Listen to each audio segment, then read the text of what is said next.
All right, I just got this little notice that says webinar is now live and broadcasting to all attendees. So I'm going to wait till I can see some people jump in.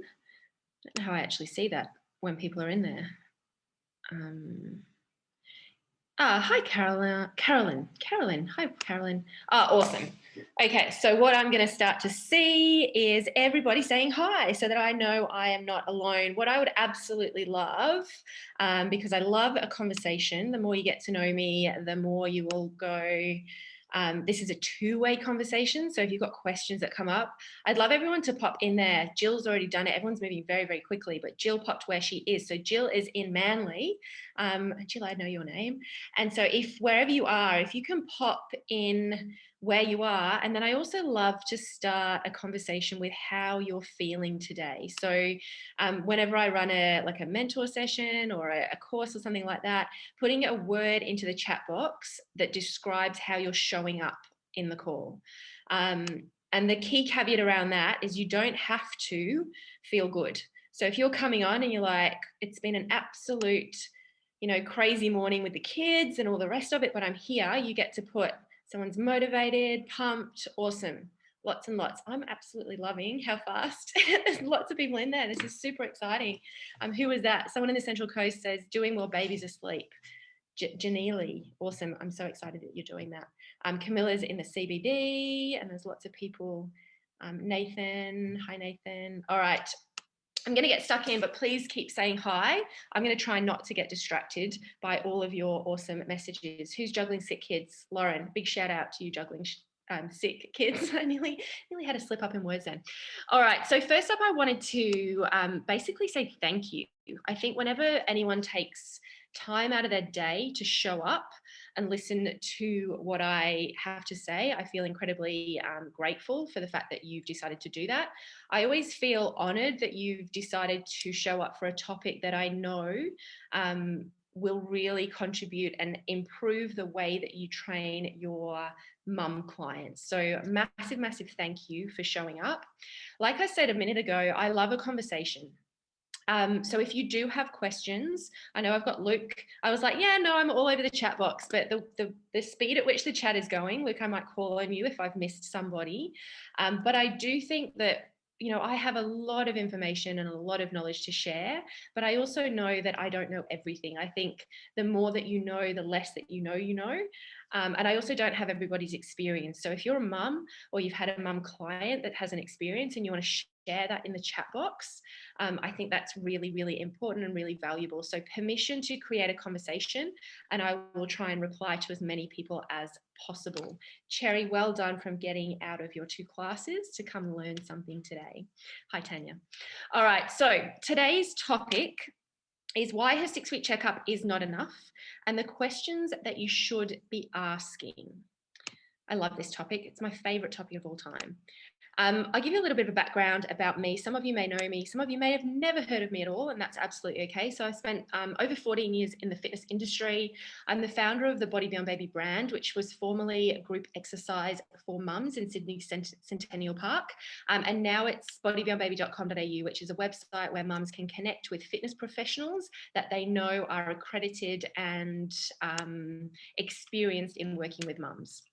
I am the creator of an accreditation called Safe Return to Exercise, which is that pre and postnatal accreditation. I wrote a book back in 2013 called How to Love Your Body as Much as Your Baby, which is on Amazon, I think, if you wanted to get your hands on that. I do lots of speaking. I'm a coach, mentor. I sit on the board of Fitness Australia, which I take very, very seriously. And it's kind of that piece that it's my give back piece. Like I really want to leave this industry a better industry from my time in it. I love improving the fitness industry as a whole, especially in that mum field. And sometimes I swear, so I'm going to try not to because this is not my platform, but I apologize in advance if I swear. Hey, Melly, thanks for showing up. Some familiar faces in there. All right, so I have 2 key missions. Mission number 1 is to ensure that every woman is safely and effectively looked after within the fitness industry once she becomes a mother. So that's a pretty big mission. So in order to do that, My secondary mission is to ensure that every fitness professional has a sound general knowledge in working with mums. And I say general knowledge because I don't believe we all need to be pre and postnatal specialists or mum specialists. But I do believe as fitness professionals, we all need to understand the difference in working with mums. So we're going to delve into some of that as we go. But if you've got questions as we go, please pop them in. All right, so here's a little snapshot of what we're going to get through today. And I'm going to try and stick to, I think I've got an hour, stick to an hour. I'll talk pretty fast at some points and then answer your questions at others. So we're going to go through some quick statistics. So why is it important that we understand that it's different to work with pre and postnatal clients, or as I'm going to start to refer to them as mums? We're going to go through who actually is postnatal. Then we're going to talk about her 6-week checkup, and I'm going to give you an example of some 6-week checkups, and then we're going to talk about why it's not enough to return her to the exercise that she was doing prenatally. We're going to go through the importance of education. You're going to walk away with more questions to add to your pre-exercise screening. So not only will you get some information, but you will have some implementable things that you can put straight into your business afterwards. We're going to talk about the value of working with a team when you're working with mums and potential risk factors when we don't know. So I'll caveat this with, we don't know what we don't know, which I think is really important. So sometimes when we're delving into this topic, we start to go, oh my goodness, I've been working with mums and I never knew this stuff. I've never met a fitness professional that does not do the best possible job that they can do with the best information they have at each time. Then what you get to do is come onto something like this, choose to do further education and do a better job later on. So we're going to commit to removing all guilt or anything that might show up around not having done something in the way that we could now do it better. And it's not supposed to scare you or your clients. So this is all about starting valuable conversations with our clients to pretty much change the way that they experience motherhood. Do we have any mums listening? Pop in the chat box if you are a mum or a dad. Cool. Yeah, lots of mums. Awesome. And dads. And people that hang out with their cousin, like nephews and nieces. All right, so here's some quick statistics on why you need to know this stuff. So in 2016, mums made up 77% of women aged 15 plus in Australia. So if we want to take this statistic and kind of go, if we just blanket, let's say 50% of the people that are walking into your fitness facility, into your boot camp, if you're working with both sexes, are women. Then 77% of that 50% are either a mum or they're going to become a mum over the age of 15. So I deliver a lot of like this presentation. I've done it a lot of times in big box gyms, and I often ask the question, do you work with pre and postnatal women? And a lot of them just go no. And we need to start to understand that even if you don't work with, or you don't think you work with postnatal mums now, you will probably come across them on your fitness journey. Another statistic for you guys, women make up 80% of those who report living with incontinence. Now, I do think this statistic is a little bit skewed in the favor of women, in that I do think it's even more or even less socially acceptable for men to say that they're incontinent. So I think if more men were putting their hands up and saying that, that statistic might be a little bit lower, but that's a big statistic anyway. Jill, I see your question, so I'll bump back to it in a second. Half of all women who've ever had a baby will experience a prolapse. So for anybody that doesn't know what a prolapse is when any one of the organs of the vagina of a female any one of the organs in her pelvis fall into her vagina. So as a female, we have the bladder, we have the uterus, and we have the rectum. So this is telling us that half of all women that have had a baby will have one of those organs fall into the walls of the vagina. And in the worst case scenario, it sits on the outside. So as fitness professionals, we need to be aware of the implications of pregnancy and childbirth. We need to be aware of the symptoms of a prolapse, and we need to make sure that our clients don't have a prolapse that we keep training and then progressively make worse. But we're going to come to what happens if it progressively gets worse later on. And this last statistic, 1 in 3 Australian women experience pelvic floor dysfunction. Now, this says 1 in 3 experience women. It doesn't say 1 in 3 mums. So when we're talking about pelvic floor dysfunction, it's not always mums. So pelvic floor dysfunction can occur in your women that have never had babies. Pelvic floor dysfunction can occur in men. There is a pelvic floor dysfunction called hypertonic pelvic floor. Does anyone know what a hypertonic pelvic floor is? See this Q&A. Oh. Okay. Too tight. Yep. So someone's just popped the answer up there. So a hypertonic pelvic floor is a pelvic floor that is too tight. So if you, and one of the symptoms of a hypertonic pelvic floor is leaking. So many of us know that one of the symptoms of a weak pelvic floor, meaning a pelvic floor that doesn't contract fully to keep you continent, is leaking. So if you have a young woman, let's say she's 18, maybe she is a CrossFitter or a power lifter, or she loves her high intensity exercise, and she's presenting with leaking, so her pelvic floor is not functioning in a way that can keep her continent. My guess is that she would have what we call a hypertonic pelvic floor rather than a weak. A hypertonic muscle is still a weak muscle, but when I say weak, I mean a loose muscle that can't contract. So whether you feel like you're working with mums or not, having an awareness around pelvic floor function is really important. So that client with a hypertonic pelvic floor that's now 18, we want to make sure that we help her to relax her pelvic floor over time so that she may be able to release her pelvic floor as she potentially moves into her motherhood journey. There's a bunch of questions that disappeared. Okay, cool. So Luke's handling a few questions. Eliza or Alyssa, typical in female gymnasts, absolutely. Gymnasts, trampolinists, powerlifters, CrossFitters, hypertonic pelvic floor. There was a question above. I'm just going to go back and read it. Jill is a mum of 2, started in the fitness industry as a new mum in 1980. She's currently concerned that too many late starters over 35 are having babies are causing issues physically and emotionally. What do you think? My clients are well into their 40s with toddlers, and my midwife clients discuss this often. Yeah, absolutely agree with what Jill's kind of saying. And what I might do, Jill, is park that question because I talk a little bit later on about the implications of not knowing, but I'd like you to bring my attention back to that if you don't feel like I answer it later on. Christine, abdominal separation, what to avoid and how to help. I'm going to come back to that as we move forward. All right. Okay, so let's, for now, I'd like you guys to tell me or answer who is postnatal. So at how many weeks or months after she's had a baby would you not need to worry about asking any postnatal questions anymore, or have to worry about the fact that she's had a baby?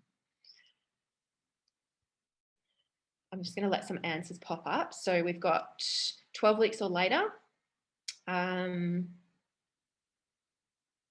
months, always ask, 1 year, 2 years, always postnatal, 6 months, 12 weeks, forever, 12 weeks, 18 months, postnatal forever. I love this, guessing 12, yeah. So it's quite interesting, isn't it? And especially if you've not if this is the first time you've delved into any kind of postnatal awareness, often we think, and these are very, very common answers that I get in the big box gyms as well. So 6 weeks postnatal. So there is this preconception that when she's had her 6-week checkup, she's cleared to go back to exercise, we don't need to worry about it anymore. Then things like 3 months, 12 months after she's finished breastfeeding is another one. Tanya's saying usually screening tools only last 12 months, but she says forever. So this is where I would like us to move away from potentially referring to pre and postnatal. So I know when I teach safe return to exercise, I bring people in by saying, this is your pre and postnatal education. This is what you need to tick off if you want to train pre and postnatal women. But what I actually mean is this is the education that you need if you want to train mums. Yeah. So for all of us suggesting anything less than forever, we need to potentially reframe our awareness around what is postnatal. So there is a phrase, and I can't own the phrase because I definitely didn't coin the phrase. Once postnatal, always postnatal. So if you think of a woman that has a 6-year-old child coming into the gym to train with you, she may still be suffering symptoms or what I call contraindications that occurred during pregnancy or were caused by pregnancy or childbirth.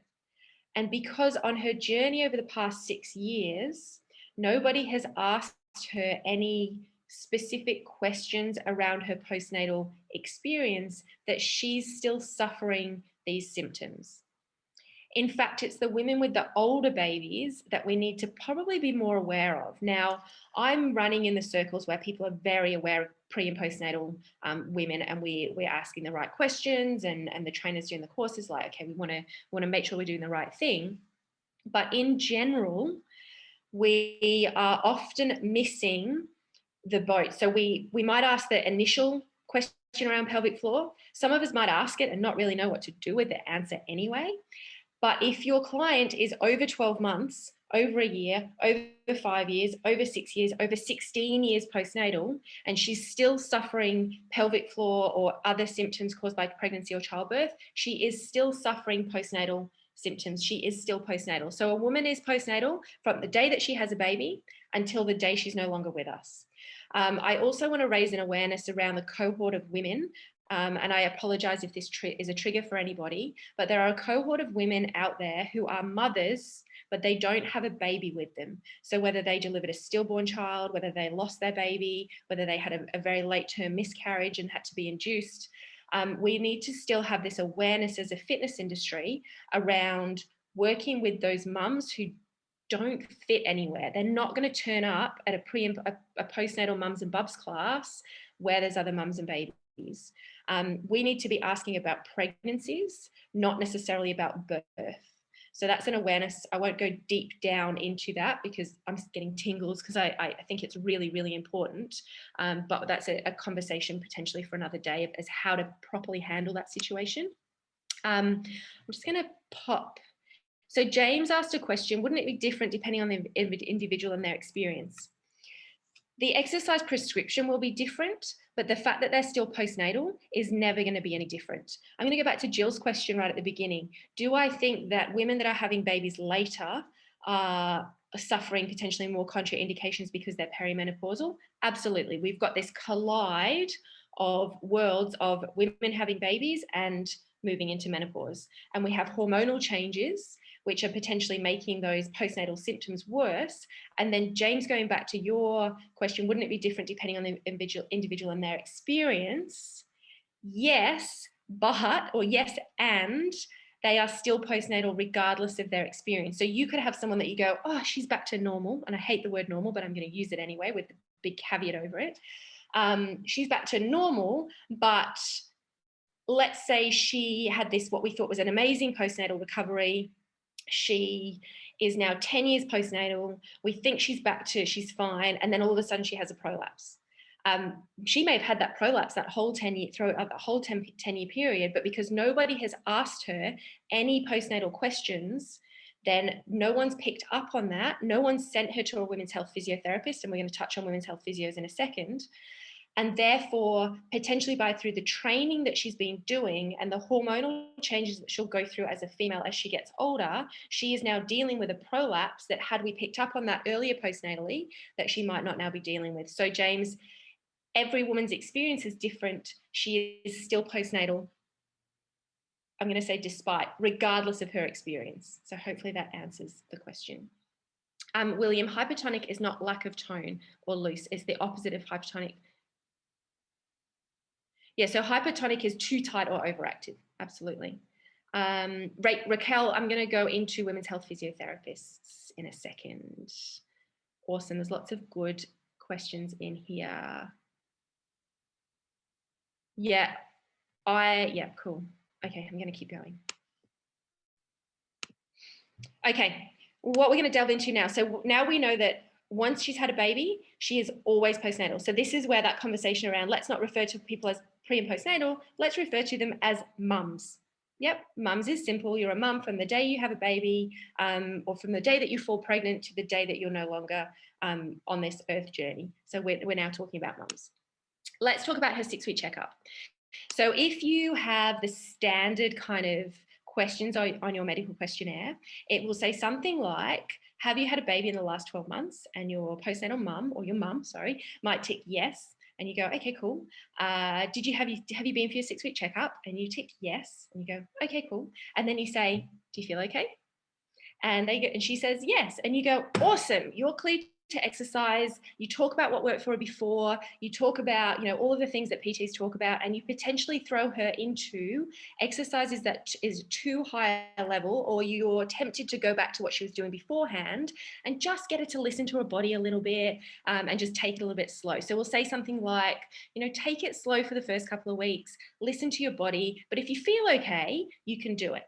Now, what I'd like you guys to be aware of is that feeling okay as a mum is not necessarily going to give you all of the information that you need. So whether it's abdominal separation or pelvic floor weakness, it's not necessarily driven by pain. Yeah, so some pelvic floor dysfunction can be driven by pain. You can sometimes have pain at the abdominal wall if you have a large separation. But if a woman has a prolapse that is non-symptomatic, she's going to tell you that she feels okay, even though she's not okay, because she doesn't know that she's not okay. If a woman has pelvic floor dysfunction in that she's leaking, and she's said in her goal setting consult that she's got these aesthetic or performance goals, and you've not asked her about pelvic floor, she's probably not going to volunteer that information, and she's going to be driven by an aesthetic or a performance goal, and wetting herself doesn't hurt, therefore she's going to keep doing it. Yeah, so we need to let that sink in a little bit. It's also not normal. It is common, but not normal for a woman to be leaking after having a baby. So, I've definitely been in situations where trainers have gone, no, it's okay. You've had a baby, that's normal. Or we're doing double unders, or we're doing box jumps, or whatever it may be, star jumps. Don't give your postnatal women star jumps, because half of them are leaking and they're not telling you. Yeah. I'm just going to address a couple of questions, then we'll go into 6-week checkup. Do most women not realize they have had a prolapse? I've only seen a few clients who've ever mentioned it or knew. They may not know if they've never been assessed.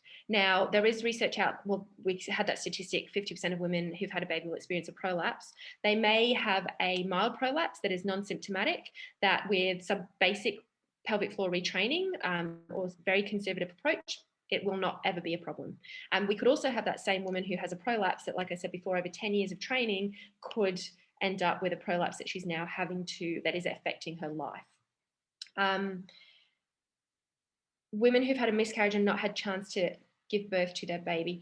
I'm just going to address this as if it's an early term miscarriage where there's no birth process, we're going to manage it in a different way than a woman that's delivered a baby. But I don't think we have time to go through that completely. Feel free, that is an anonymous person, feel free to reach out to me after this. Okay, so in the PT community, we refer out if we have a concern. Does this mean we should get an exercise release for every woman? We should be getting an exercise release for every woman anyway. But what I think you mean, Mike, is should we be getting an exercise clearance from every postnatal woman? Your 6-week checkup is still your exercise clearance, but we are going to delve into referring out. And I believe that every single woman that's ever had a baby should be referred to a women's health physiotherapist, regardless of whether they're symptomatic, because we've covered the comment around, I guess, prolapse and things like that. I'm going to keep going. All right, so here's an example, just so you guys understand that her 6-week check-up is not enough. So an example of a standard 6-week checkup, this is taken from the ACT Health website.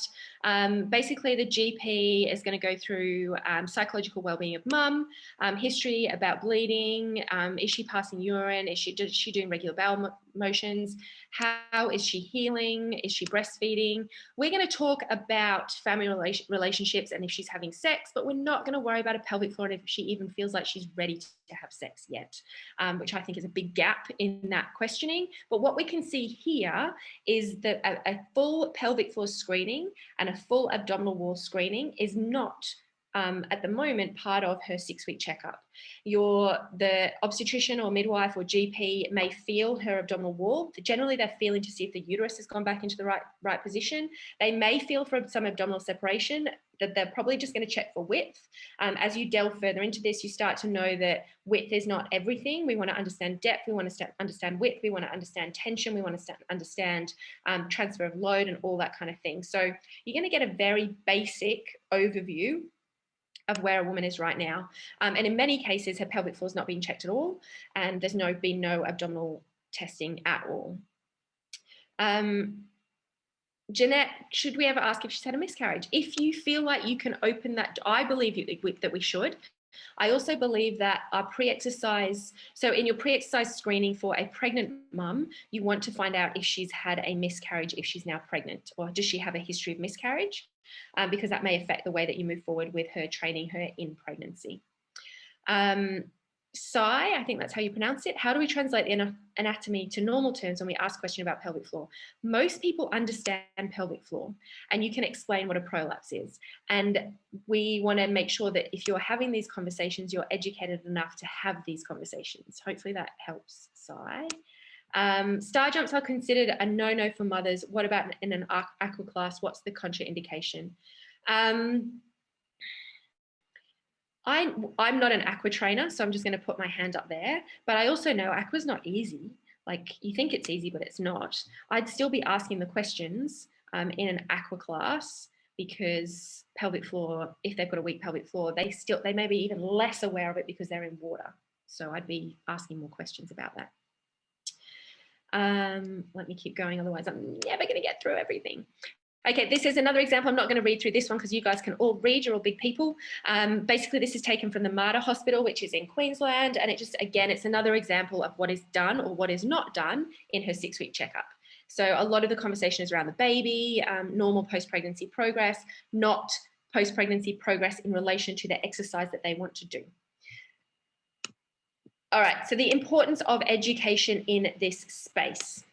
So what happens if we're not educated? So I touched on before that pelvic floor dysfunction is often not driven by pain.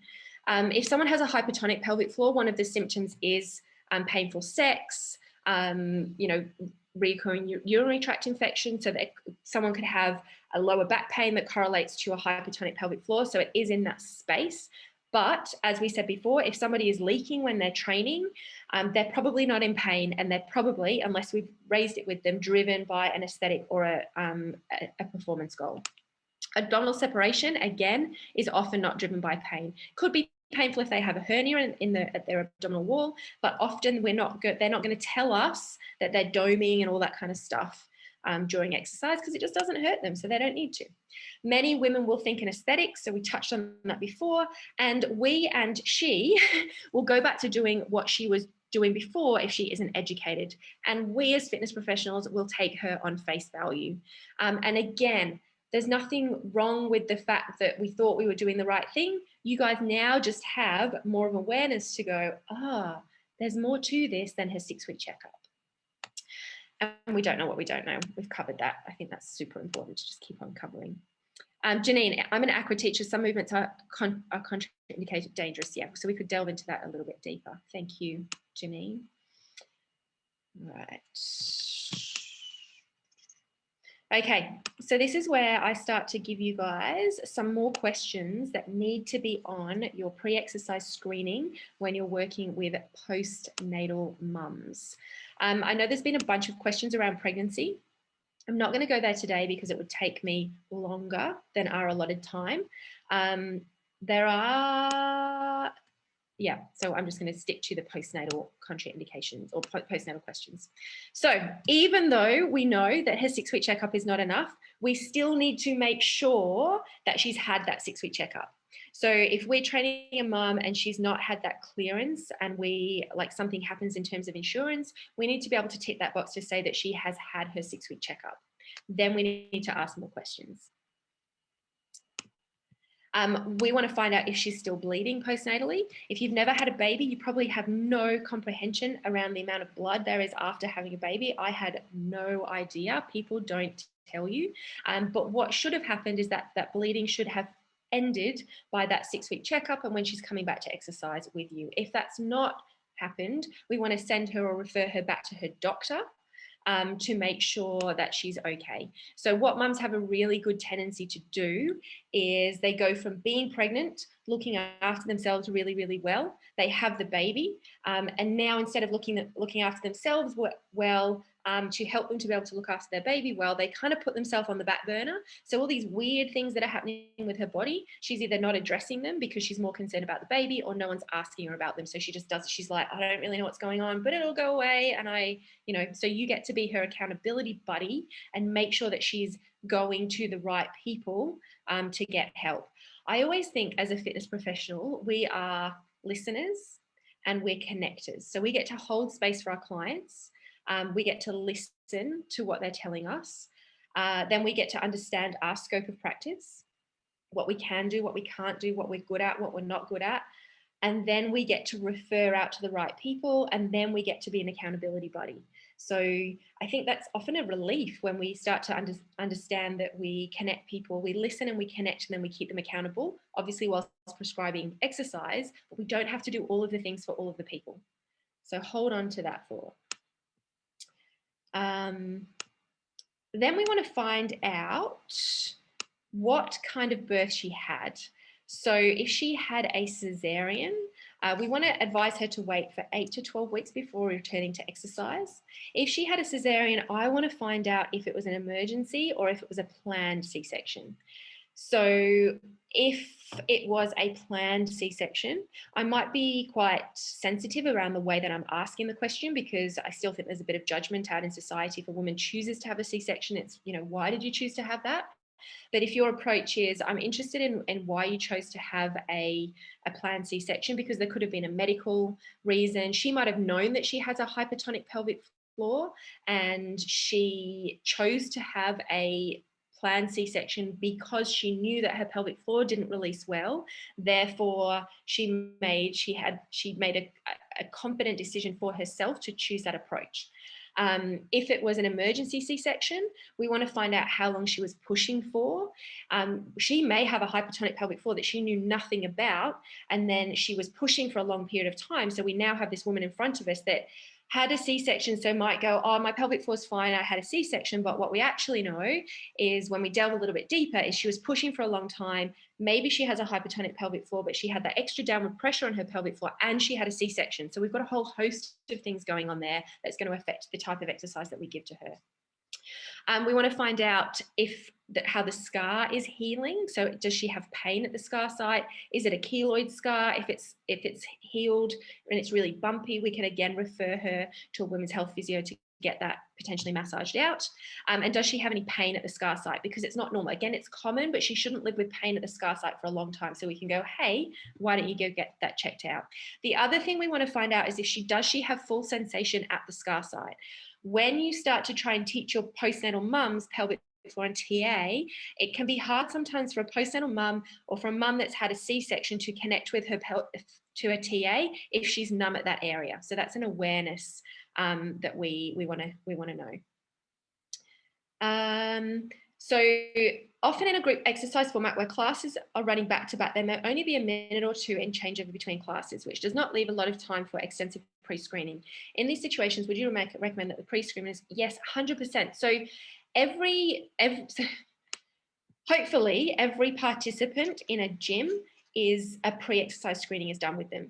If they are a mum, ideally we need to be doing a postnatal screening with them, regardless of, that should be part of the gym's onboarding procedure, in my opinion. I'm potentially opening a big big can of worms, but hey, if anyone wants me to sort out their pre-screening for them, hit me up. I'll be very happy to do it. And then there needs to be a process of when they come into your class, you can talk, you can ask one if anyone's got any contraindications or any injuries you need to be aware of.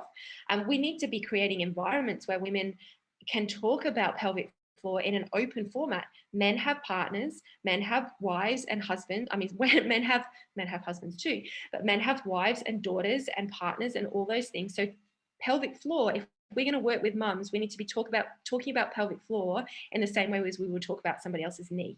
It's her vagina, it's her pelvic floor. These words need to become normal parts of training women in our gyms and boot camps. So the question, MD, yes, it's done, pre-screening is done by the reception staff, ideally somebody that's educated. Then that information needs to be given to whoever's taking the classes. So the trainers need to be across how to work with pregnant and postnatal women or mums. And then we also, if it's in a group environment, we need to be educating the client so that they have information to keep themselves safe. So my mission when I was training group exercise for mums was to educate the women that trained with me so that they could keep themselves safe in any exercise environment. And that's ultimately what we want. That's the goal. We want all of our people, humans out there, exercising safely and effectively. So if they are a mum, this is what they need to know.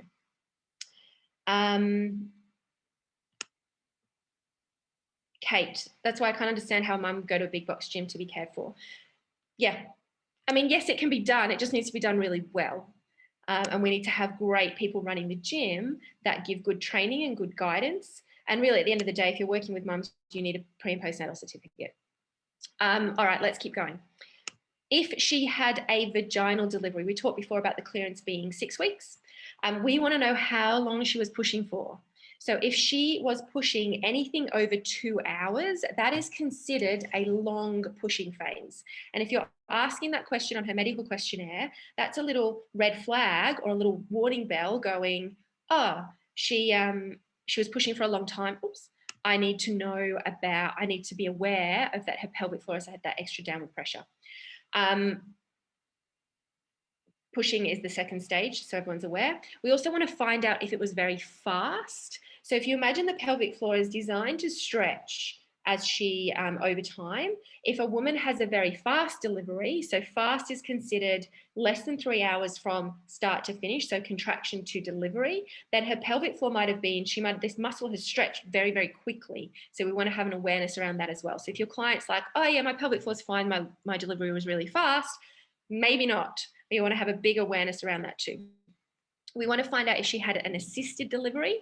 So that would be forceps. And for anyone that's not sure about what forceps are, think salad tongues. And for a ventouse or vacuum, think toilet plunger, both of which go into the woman's vagina and pull out a baby. I won't go too far into it, but one of the major contraindications for a forceps delivery, which is the metal salad tongues, is something called a levator ani evulsion. That is where one of the muscles of the pelvic floor comes off the bone of the pelvis. So in terms of anatomy of pelvic floor, it's attached to the pelvis. And evulsion is when the muscles of the pelvic floor come off the bone. At the moment, there is no fix for that. There's an amazing doctor in Sydney called Dr. Peter Dietz who is working on that, but as I'm aware right now, there is no fixing an evulsion. So if you imagine the muscle of the pelvic floor has come off the pelvis, she basically has a hole in her pelvis. You can have a bilateral evulsion or a unilateral evulsion, so both sides or one side, and she's basically living with no muscle in order to keep her organs from falling down into the walls of her vagina. So we need to have a big awarenesses around this stuff. Evulsion. I'm not a very good speller. Avulsion, Anthony. Yeah. Kelly, it doesn't happen in big gyms, but that's, as a fitness professional yourself, then there's nothing saying that you can't go into the big gym and go, hey guys, I just want to, find out if anyone's got any injuries that we're dealing with today. I want to create a really safe space for the mums that we have in our class. So even if you don't want to put your hand up and let me know about your pelvic floor or your abdominal wall, please just give me a signal. I'll come over and chat to you. Or if you don't want to do it at the beginning of the session, I'll be coming back again next week to the same time, the same class, and I'd love to have a conversation with you. So you also, as a fitness professional who is educated in this space, you have the autonomy to ask questions of those people, I would have thought. I would have done that. I would do that. The other thing we want to be aware of is tearing or an episiotomy. So for anyone that doesn't know, an episiotomy is when the perineum, which is the bit of skin between the vagina and the anus, is cut.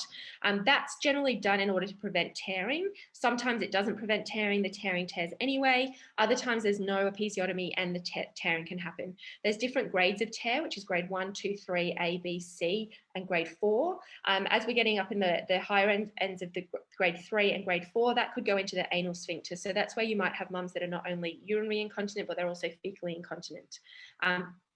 Very large thing to go into right now, but you have an awareness around tearing. We want to ask her then about her pelvic floor. So what would you guys say are signs of pelvic floor weakness? So if you know signs of pelvic floor weakness, pop them in the chat box and see if they match up with some of my signs. James, while you guys are popping that in there, if a client had a C-section, does this lessen the risk of prolapse? Yeah, potentially. However, James, like we covered earlier, if she's been pushing down on her pelvic floor prior to having the C-section, then she's still at risk of prolapse, and she's still at risk of a weakened pelvic floor. She's still had a baby bouncing on her pelvic floor for 9 months.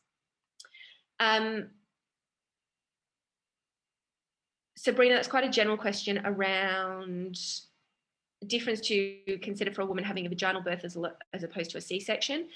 Yes, there's different, obviously, pelvic floor healing, vaginal healing, C-section healing, a longer recovery phase for women that's had a C-section, absolutely. Connie, I have a client who had an emergency C-section. She mentioned she always had a weak bladder. Postnatal physio says her obliques are always switched on. Is there a connection? Very possibly. So if she had a weak bladder, my question then, Connie, would to say, has the physio assessed her pelvic floor?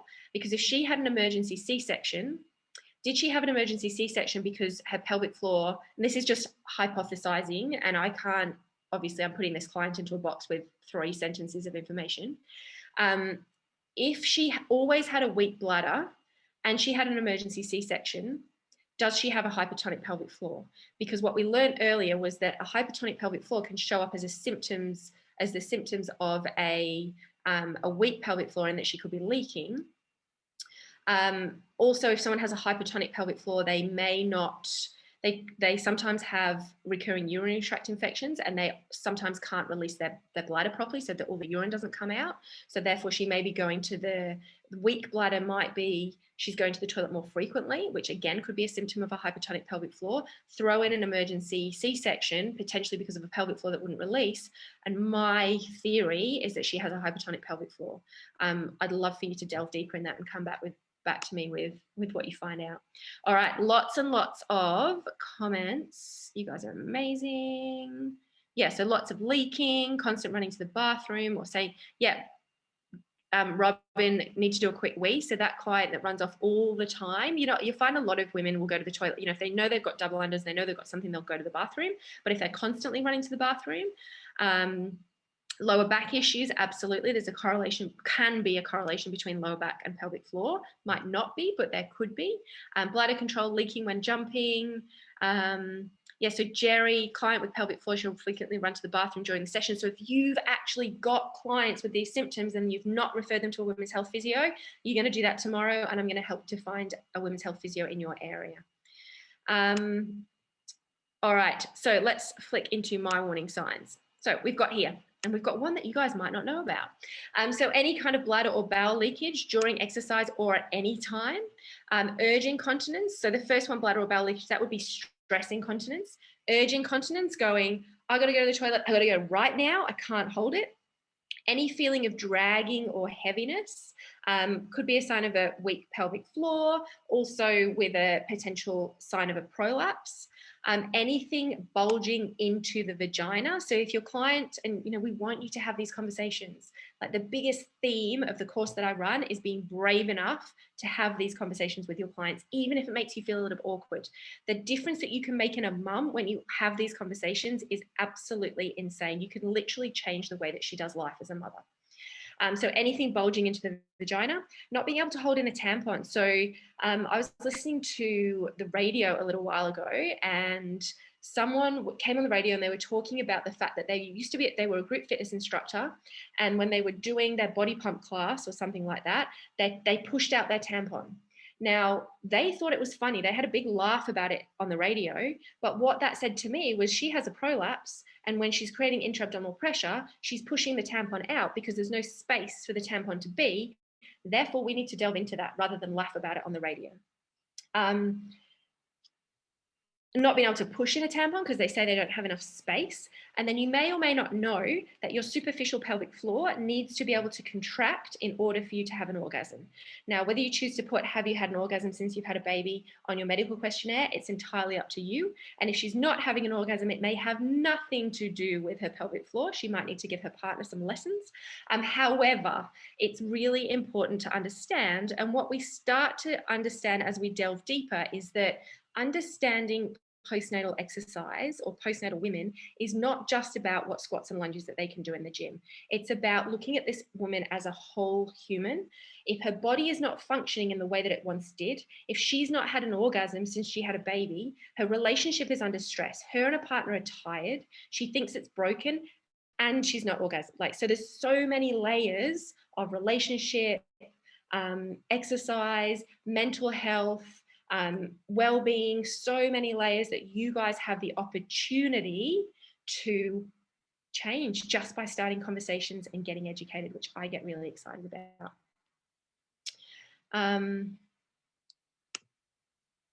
Okay. We also want to find out what exercise she's been doing up until coming back into the gym to work with you. She may have just been walking, and she may not have any symptoms of pelvic floor or anything like that until she starts to do higher intensity exercise. So even if she comes to you saying no symptoms, we want to make sure she has the space to come back and for you to say something along the lines of, "You've only been walking. As we move into higher intensity exercise, if you experience any symptoms, please come back to me. It's a safe space. I want to know about it, and I want to help you." Have they had real-time ultrasounds? I'll delve into that in a second. And then we want to start to talk to them in that pre-exercise questionnaire about the benefits of a women's health physiotherapist. Now, I'm going to talk really fast because I want to give you guys all of the information. I'm going to scroll back through the questions at the end. And then if anyone has anything left unanswered, I'm going to give you guys permission to hit me up on Instagram and ask me all of your questions. We want to ask her about her transverse abdominis. Is she aware of it? Has she even heard about TA? If she has, where she learned about it. We want to ask her if she knows she has abdominal separation, but it's not enough just to say, "Do you have abdominal separation?" And she says yes or no. You then, as a trainer that's working with your mum clients, you need to be able to assess her. So you need to check for depth, you need to check for width, and you also need to start to understand abdominal control, because it's not all just about how wide the separation is. We want to find out if she has any back pain. A lot of new mums have back pain. A lot of mums have back pain.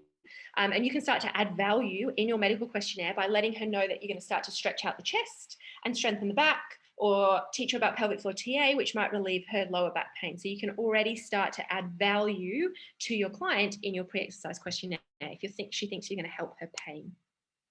Then, does she have any pelvic pain? The number one rule that you guys may or may not be aware of is, if any of your clients have pelvic pain, we're not going to do any single leg exercise with them, because we want to keep the pelvis nice and stable, and we're going to refer out. So if she has any kind of pelvic pain, no single leg exercises. And if she's walking a lot, walking is a single leg exercise. We're going to ask her to pull back on the walking, and we're going to help her to strengthen. And then we're going to set expectations. So you might then feel like you're easing this woman back into exercise, into her exercise journey, slower than you think she might want to be. So saying something along the lines of, today you might walk away from this session feeling like you could work a little bit harder, but the whole point is that I get to know you, you get to know me, and I can build you up accordingly. That is giving you permission to teach her all of the things to help her to build a foundation. So we want to start with rebuild from the inside out, and then we layer on top of that all of the other things that we want to do to get her to where she wants to get to. Christine, when you say check for depth, what is deep enough? I've got into a question. What should we recommend beyond that point? If it's not got a floor, then we want to be aware of it. Basically, the linea alba is the structure that the two rectus abdominis inserts, well, all of the abdominal wall inserts into. And if that structure is deep, then it is not going to create the structure that she needs to have an optimal transfer of load. So I would be getting, we need to then teach her pelvic floor TA. We want to know if the depth improves once she can do a pelvic floor TA activation, and we want to refer to a women's health physio. So I'm going to keep talking, Christine. So we need a team. If we're working with pregnant and postnatal mums, we need to have a team. Now, this is some of my awesome team, but if you are working with a pregnant or postnatal mum, you must have a women's health physiotherapist or a pelvic health physiotherapist on your team. We must have somewhere to refer them to. They are what I call your eyes on the inside. You cannot, as a fitness professional, feel someone's pelvic floor. You can put your fingertips inside of their TA or inside of their hip bones on their TA. And if her pelvic floor is functioning or her body is functioning well, the pelvic floor and TA are designed to co-contract. But just because you feel like you can feel her TA does not mean her pelvic floor is functioning in the way that it needs to. So we must understand that we cannot give the proper exercise prescription if we do not understand her pelvic floor properly. And we cannot do that without eyes on the inside. And that's when our women's health physiotherapist comes in. For anyone that's not heard of a women's health physio, actually in the chat box, pop in there. Have you heard of a women's health physio? Do you work with one? Would you like to work with one? For anyone that's not sure what a women's health physio is, if you think about a physio, they do way beyond this, but they work between like her abdominal wall and below her pelvis. Lots of women's health physios work outside of that. I've got a really great one that is a musculoskeletal physio. So she's absolutely taking the whole body into consideration when she's assessing. But your pelvic health or your women's health physiotherapists are going to give you an insight into her pelvic floor and her abdominal wall. They're going to treat her pelvic pain and anything else that comes up. But we need to have them to keep our mums safe when we're guiding them back into exercise. Cara, awesome. Why do we need a team? One, we need to understand our scope of practice. So we are not trained or educated in assessing pelvic floor. Yep. We know what we don't know now. You guys know what you don't know. Pelvic floor is an internal muscle. So again, no matter how good you are at your job, no matter how many years I had worked with pregnant and postnatal mums, I could not assess someone's pelvic floor. I have a problem with mass pelvic floor programs because we do not know what someone needs. So it's just like prescribing somebody this many quick exercises, this many slow exercises, this many maximal holds is like prescribing everybody the same training session in the gym. And I'd imagine the majority of you guys would go, I can't give all my clients the same session. I need to know what they individually need to achieve and what we need to work on. It's the exact same with pelvic floor. So if your mum has a hypertonic pelvic floor and you say, we need to do pelvic floor because you've had a baby, then you could be doing her a disservice because you're getting her to wind her pelvic floor up rather than the relaxation that she needs. She might have very good strength, but no endurance. Therefore, she needs a different retraining program to someone that has good endurance and no strength. So hopefully that kind of gives you an insight into why I believe every single woman that's ever had a baby needs to see a women's health physio. And you guys are, I truly believe fitness professionals are the missing link because we have these relationships with our clients. So if they're not getting the education in the hospital and they're not getting it out in the real world, we have these amazing relationships with our clients where we often know more about them than their best friend, than their husband, and we get to have these amazing conversations with them. All right, let's go through a few red flags of what happens if we don't do this stuff. And again, this is here to educate you guys, but not scare anybody. Sarah just said, most mums don't see the value of a physio with time and money. Hopefully, Sarah, now you've got all of this information, you can let them know the value. The other thing I would say is if you truly believe what I'm saying, and I hope that you do, and you buy into it. If my client was saying to me, I can't afford to see a physio, I would be saying, don't train your session with me, go and see the physio and come back, because that's how strongly I believe that you need to see a women's health physio. And also putting the spin on it of, well, an undiagnosed pelvis floor dysfunction, if we don't know this information, we don't ask the questions or refer out, could get progressively worse, which means they could be dealing with that down the track. Undiagnosed prolapse that gets progressively worse. All of these postnatal contraindications will get worse if she's already struggling after having a baby when she's younger, when she gets older, when she goes into the hormonal changes that menopause brings. Women don't talk. They suffer in silence for the rest of their life. we get to change that. Emotional well-being, we talked before about sexual health. We start to understand that this is so much more than what we're doing with them in the gym, sexual health, and we don't know what we don't know. And I always wonder, we have more and more women exercising to a higher level than we've ever done before. We've got more women powerlifting, we've got more women crossfitting, we've got more women doing all of these things. And we could have this epidemic of really fit women in 10 years' time that their insides are falling out, which would be really shit, in my opinion. We want to keep we want to exercise long into throughout our lives, and we want to make sure as fitness professionals we can help our clients exercise for a long time. So I hope that that is proved wrong on my part, that all of these super fit women, or all of the non-super fit women, the women that want to exercise, are looked after early postnatally, and as they fall into your realm as a trainer, and you guide them through the right questions as a mum. When we did the postnatal exercise questionnaire questions, if you've got a mum that's later on, just reframe how you ask them. So if you ask them about their pelvic floor, you can then, they say they have pelvic floor weaknesses or symptoms of a pelvic floor weakness, you can then go, I know that your child's 10, but I just want you to think back to the birth, your pregnancy and your birth. Can you tell me a little bit more about that experience, and has anyone asked you these questions before? And then they will start to see how all of this is tied together, and you may very well be the very first person that's ever started this conversation. All right. Okay, quick recap, and then I'm going to fly through some questions if I can with the last 5 minutes. So we've gone through statistics of why we need to know. We know now mums are postnatal, end of story. We know her 6-week checkup is not enough to go to the exercise that she was doing beforehand. She must have that period of rehab, or what I call rebuild from the inside out. We need to be educated, and we need to make sure we have the right pre-exercise screening. We need a team, so we cannot do this alone. And we've talked about some potential risk factors when we don't know. But the cool thing is, when we as an industry commit to raising our standards to a higher level, we can make a huge, huge difference. And the fact that there's a shitload of trainers on this webinar today, I'm so excited by the prospect of you guys going out into the world with more knowledge, starting conversations, getting more educated, and really helping to change the way that we look after women across our industry. So I'm just going to go through a couple of questions.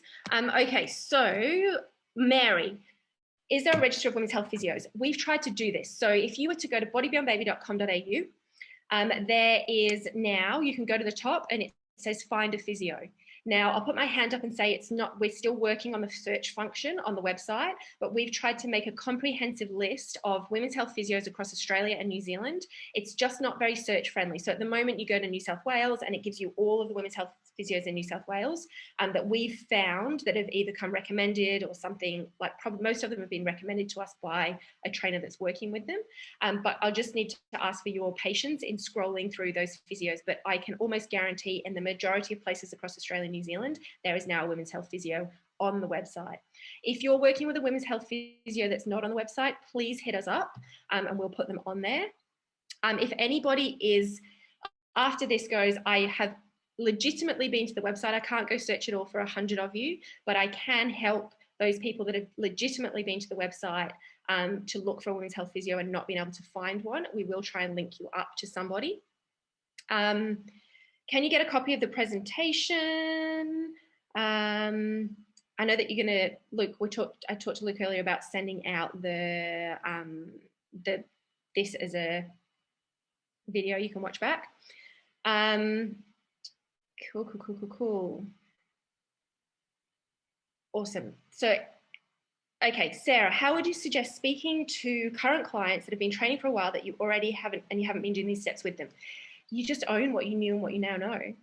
So there's nothing wrong with, I do it all the time. Like I've just updated Safe Return to Exercise or part of the course because I've learned some more stuff. And now I go, oh, how do I tell the people that have learned the stuff already that we can do it better?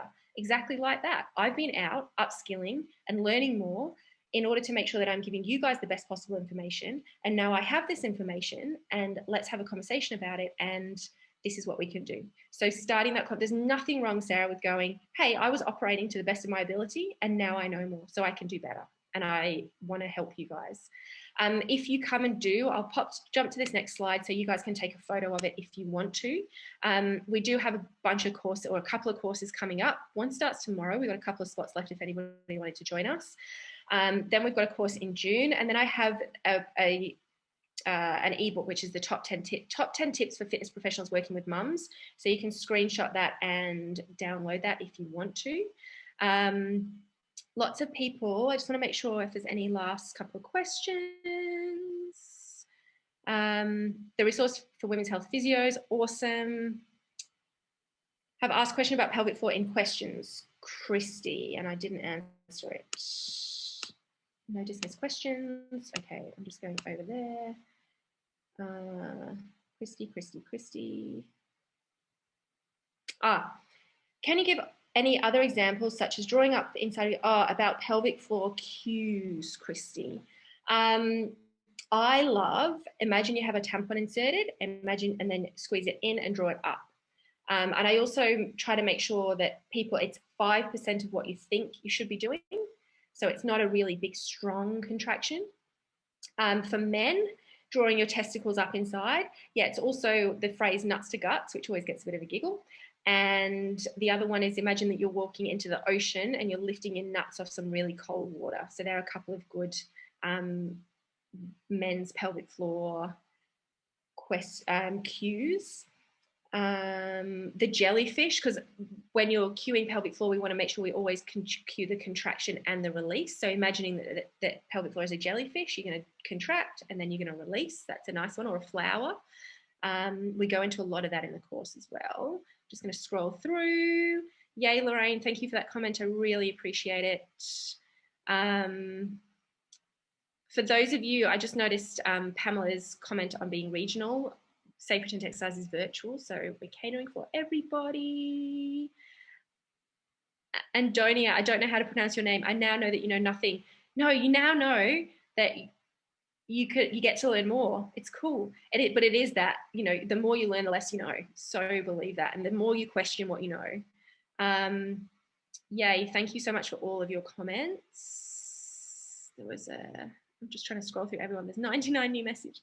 Yeah, Physio Laura. She's great. Leah recommended Physio Laura. I think Laura is awesome. Kate, interesting. I think it should be pass fail in certificate 3 and 4 if you can't have a conversation with a female stranger. Yeah, but I love this kind of, look, you get to cut me off whenever you like now. I'm just going to keep talking until you tell me to stop. But Kate, I just want to address this. So there's a lot of calling out there for this information for your pre and postnatal certification to be included in your Cert 3 and 4. Maybe not even, because we need to cut our teeth and we need to understand how we work as fitness professionals first. We can't learn all of the things at all of the time. But what we do need to be aware of is what we're educated in, and then where our scope of practice kind of ends. So there's nothing wrong with you now knowing this information and going, hey, I'm not accredited in pre and postnatal. Therefore, I know I'm not the best person to look after you right now. Therefore, I'm going to refer you to a women's health physiotherapist, and I'm going to refer you to a trainer that I know can look after you throughout your pregnancy and postnatally. And then after 6 to 8 weeks or 12 weeks postnatally, I'd love you to come back to me when we've got to a certain point. So I still don't necessarily think that it should be in Cert 3 and 4, because then I think that people will think they know more than they actually know.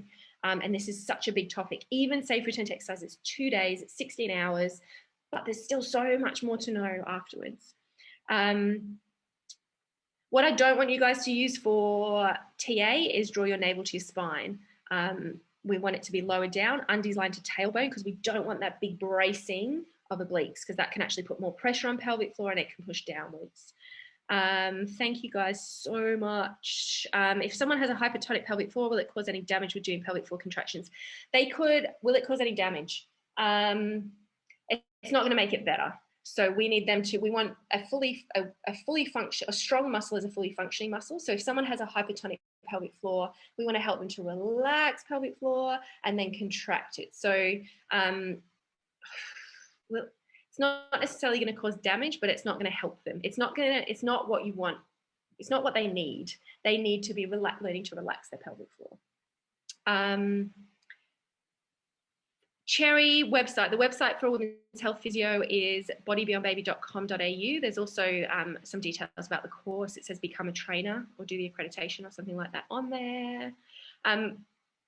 Melinda, where do you go for the course details? So you can go to bodybeyondbaby.com.au and go to become a trainer, and there's a form in there. Fill that out and I'll get in contact with you. Thank you, thank you, thank you. Do you have, Fiona, do you have a list of questions we can add to our pre-screening forms to begin the conversation with pelvic floor health so we're consistent across the industry? I would start with the questions included in this presentation. I am happy for you guys to have the presentation. If you do anything with it, then please refer, like tag, what am I saying? Quote, you guys know what I mean. Consistent across the industry. We do need we've got some great now SR, there's some great prenatal questionnaires. We don't have a really good postnatal questionnaire yet, Fiona. I think it needs to be done. Carolyn, how do you teach hypotonic pelvic floor to release? Breathing can be a really good one. Different positions. So sometimes child's pose is a really good position for people to learn how to release their pelvic floor, and working with a women's health physio.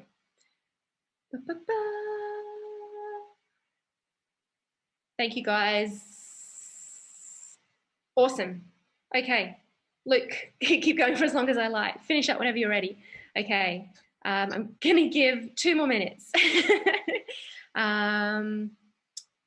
If a client sees a women's health physio and they don't have any problems at that time, but are still breastfeeding and are back exercising, would you still be staying away from lateral movements and heavy weights to hips? Or Alita, that's a very, very large question. I'm happy for you to DM that to me. And it would depend on the person, completely depend on the person. And heavy weights, ribs to hips, I would understand more about their abdominal wall. And deep squats, I would just want to understand about their pelvic floor.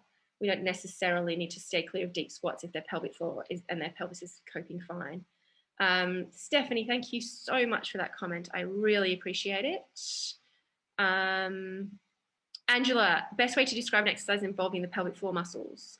I'm assuming cues, but if they're doing pelvic floor well, your pelvic floor is working in all of the exercises that you're doing. But we did talk about pelvic floor cues earlier on.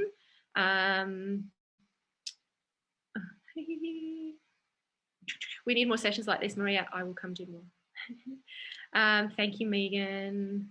Yay, I love it. I've had nurses, obstetricians, midwives, general physios do the course, which has been amazing. Body Beyond Baby, Lena. Body, or if you go to Google my name, it will come up. Awesome. Look, I'm going to call it. Thank you so much, everyone. I can't get through everything, but please get in contact. I would love to support all and any of you. MD, the course is virtually, so you rock up in our virtual classroom. Thank you so much, team. I am going to say over and out. Have an awesome afternoon. And yeah, flick any questions through Instagram or things like that. And that's it. Thank you so much for having me. I love it.